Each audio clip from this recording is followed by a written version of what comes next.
small plane crashed in Lawrenceville yesterday around 5 p.m. in the back of this house. I'm Rachel Garrett for GBC News. The pilot died, but the other 3 passengers are still alive with just minor wounds.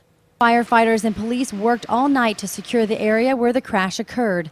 The plane had just taken off from nearby Briscoe Field Airport moments before plunging into a backyard on Simmons Street near Simmons Circle.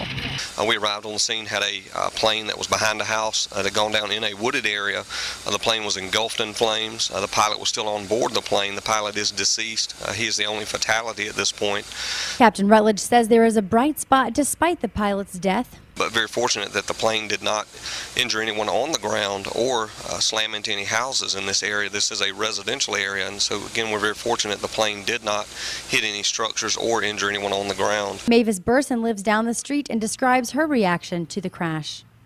I heard this explosion, and I don't know what is going on. I ran to the door and looked down the street, and I saw smoke coming up from what I thought was one of the neighborhood houses. Burson's husband, who was not there today, witnessed the plane falling and called 911. Burson said this is not the first time something like this has happened here. 10, 12 years ago, a little plane fell back there in almost the same identical spot, and 2 guys walked away from that crash. The deceased pilot's family came to the site today but did not wish to comment. The 3 other passengers, who were all male, were treated at Gwinnett Medical Center.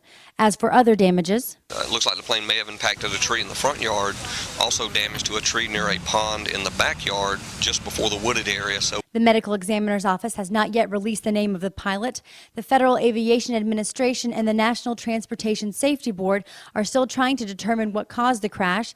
Today they completed their on-scene investigation, and now the plane will be moved to another location for further investigation.